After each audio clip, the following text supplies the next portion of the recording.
So today we'll talk about Arihant. Do you know what is Arihant? Ari is Shatru, enemy. Hant is the one who destroyed his Shatru. Arihant is a Jain language and it came from Tirthankars. Mahavir was the 24th Tirthankar. Before him there were 23 others. The Jainism rests mainly on non-violence, and most of these Tirthankars realized the futility of sansar on the battlefields because they were all Kshatriyas. They were all into gory wars, protecting their countries and things like that. So they saw the goriness of the war, and the war happens between two parties, right? So when the war takes place, nobody really wins. Loser, of course, loses, but the winner has to live with that violence. And at the last minute, a lot of these Kshatriya princes turned around and turned towards non-violence. When in extreme cases of any emotion, when you stretch it too much, you suddenly turn around and go on the opposite side. So non-violence became the main focus of Jainism, and Mahavir was the 24th Tirthankar. So they were all called Arihants, Arihants who destroy their enemies. So the language is that of Kshatriya prince, right? And normal for you and me, Hant means destruction of the enemies is obvious. My next door neighbor I don't like him, I can destroy him. Or somebody on the street hit me, I'm going to hit him back. To us, this is the world. This is the physical world that we're living in. And for us, that's all there is. So our thoughts are also going to be based on our day-to-day life. That somebody doesn't like me, I don't like somebody, I'm going to kill. And we see it all over. Violence all over, people killing each other all over. So for all these people, day-to-day life is what defines the enemy and destruction of the enemy. And then at a bigger level, countries fight.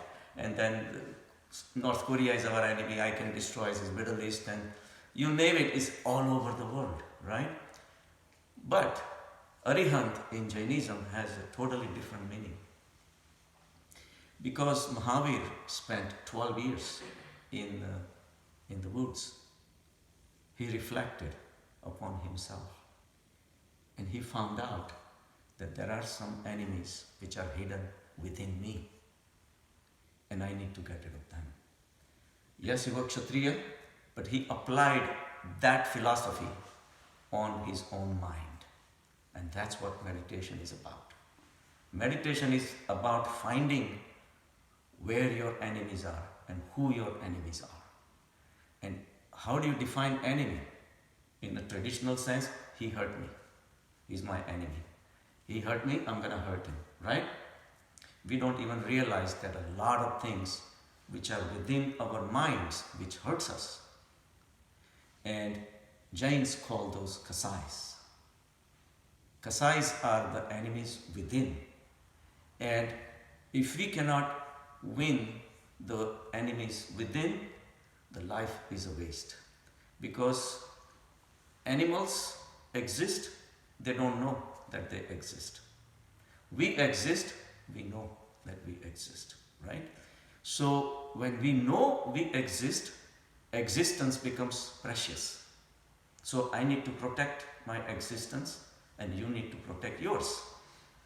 No animal species kills their own species. They will kill other species for survival, foods, etc. Man is the only animal who kills man. It's pathetic, but these are all perceived enemies from outside. So our outlook of the whole life is at the body level. We have not actually reasoned any further than the body itself. And yeah, we have mind. We use the mind. We know we have mind, and that's why how the word man comes from man. Man comes from man. Man is the mind, the one who has mind. Dogs don't have minds. They have basic mind to survive. Where to eat, where to get food from, fight for the food, whatever.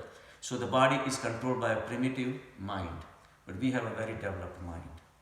So we utilize the mind, but ultimately to do what? For the protection of the body.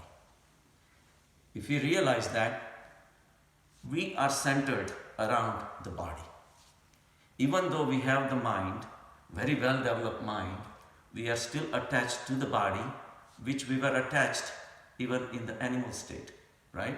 So now we have a more refined weapon available that will protect our body compared to the animals. They have very primitive mind. They cannot have a sophisticated rockets or missiles to hit back to the man. So animals become the victim, and that's what we are seeing. Animals are the victims because they have a primitive mind. But our well-developed mind still is being utilized to protect the body. And body means what? 5 senses: eyes, ears, nose, touch, taste, smell, right? So those 5 senses comprises the body, right? So whatever else that is going on outside is basically extension of those senses. You go to a concert, why? You want to enjoy the music. Again, extension of the ear. Food, we don't even have to talk about it. It's all over, right? Seeing stuff, you love to go on vacations.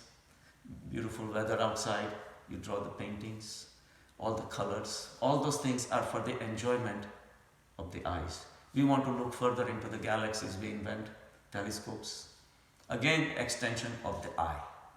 So what is going to happen if somebody comes in the way that my body and me are one, and somebody else's body, somebody else's mind is another one? When we clash, all those minds, tactics gonna be used. What are the weapons? Weapons are extension of our inner desire to kill someone. Mahavir saw the violence in having a desire to kill someone. Forget about killing. He says killing is like a moron. There is no point in killing anybody. But the reason we kill is because we want to live. If we are guaranteed that you're not going to die, you will never really care whether I kill or not. If you knew that you are in a stage drama, at the end of that, we're all going to be free. You wouldn't mind killing, you would not mind becoming a murderer, you wouldn't mind dying even, no problem. But that we don't have that. So our concentration is, our consciousness is hooked on the body. So Mahavir realized that our extension outside comes from the mind itself. The mind has deviations. Mind has modifications. And he studied these modifications so much, and he went so much deep within, he realized that these are my enemies. And these enemies, if I cannot win, I cannot win anywhere. Because they are the enemies within me. Outside enemies comes later. So this violence which is outside is only a reflection of the violence within. And the reason we have violence within is because we believe that we are the body. And the body has a fixed lifespan from birth to the death. So we feel that we are born, we are sprawling around, we are expanding, we may have a disease and we may die. Yes, but during this time, my body is gonna go, I'm gonna die. So the mind believes that it is the body, and that's why to protect it, it creates all these tactics. So the 4 Kasays that the Jains defined were Mad, Moh, Krodh and Maya. Mad is Abhiman. Abhiman is not that I am superior or anything like that. Mad, in other words, is ego. Your identification is wrong. you believe that you are the body is wrong. And how do you find out? Only by going within. Just by saying it, it does not happen. Only inner reflection can do that. So he realized that mud itself, the ego, is the basic problem, because the basic avidya, they call ignorance, is believing that I am the body. Mind is more sophisticated than what we have right now. It can become more sophisticated only by throwing the light of awareness to it. And where do you get this awareness? From within. The awareness of Atma, Sat, Chit and Anand. Chit, function of, is the awareness is a gift from our soul. And through the light, throwing the light of awareness onto all this wavering mind running around, which is going crazy, I'm going to kill this, I'm going to get this, I'm going to get this, all these things. Just by looking at it, little by little, it starts sinking. You realize that mind is attached to the body, which is the wrong thing to do. The ignorance starts surfacing. Until then, mind is the king. Mind believes that, and mind say, okay, you believe the mind. And mind is more smarter than the body. So obviously, body you cannot listen. You have to listen to the mind. So between the two, we have only one superior, one inferior thing. So mind becomes everything. So the mind says that you are the body. So mud is the ego. Everything around you, all the extension which are attached to the body, your house, your spouse, your profession, your milk, your money, your fame, all these things become connected to that mud. So the mud is the crucial factor that I have to win over. How am I going to win over? There is no sword. You can take it inside. We have a sharper sword that is within us, is the awareness. Awareness is the consciousness. You are just aware without taking any sides, right? You go to a court, there is a case going on, there is a murderer, that is murdered, right?